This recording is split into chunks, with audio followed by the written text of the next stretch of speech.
Alright, so for all of our lab workers and students who are trying to figure out how to spiral bind, we're going to go over some methods and techniques on how to do so.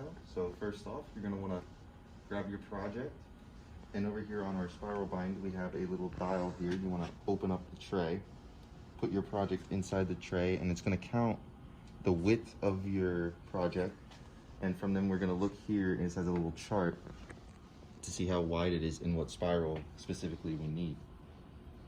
Alright, so after reading our chart here, it told us that we needed a 1/2 inch spiral, which we promptly grabbed. But before we start actually spiraling, we're going to need to hole punch it first. So what this fine little machine is going to allow us to do is punch holes along our edge here. This little meter is going to line up, or help us line up, all our pages. And these fingers here are actually all of our hole punches. So what we're going to do is we're going to straighten this out, line it up with our dial here, and hold our papers together and pull down.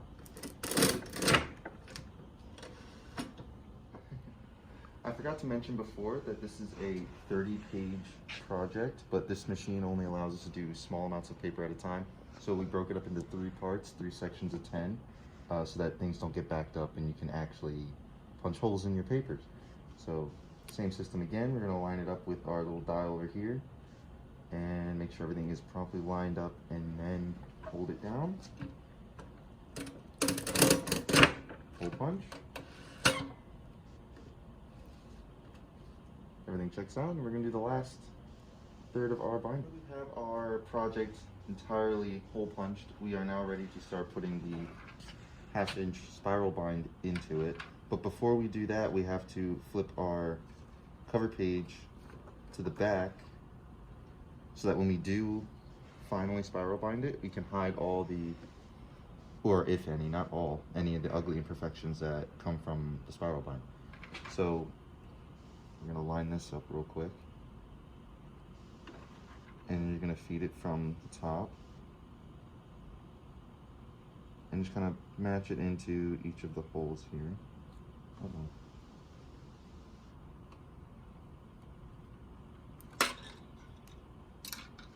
You think I know how to do this? Alright. Oops. I can hold it.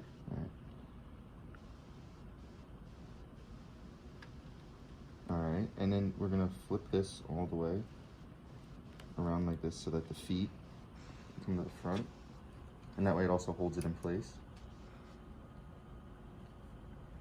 And now we're ready to start binding. Okay, so now that we finally got the spiral bind in between our pages, we can now begin to set up to actually fold the spiral in place. But before we do that, I'd like to recall that our spiral bind, our green coil here, was actually measured at a 1/2 inch earlier on this dial when we put all our pages in.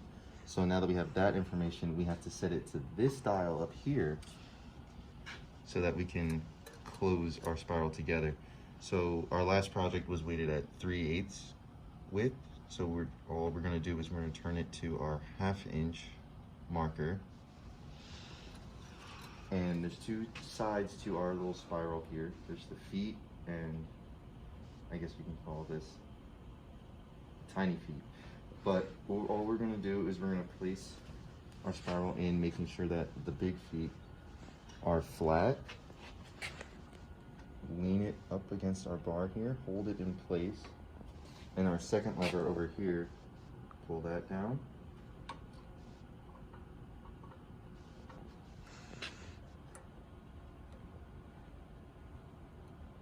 Until it closes.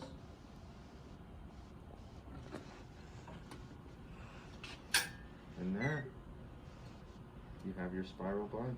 And like we said before, you want your cover page to be folded to the back so that when you close it, it comes out nice and hides anything that's in the back. Quickly, one last step. Fold that page back and remove any excess spiral you may have. So that works best when you open it up a little bit.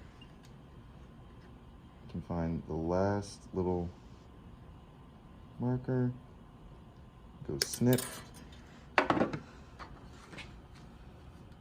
you go. Voila.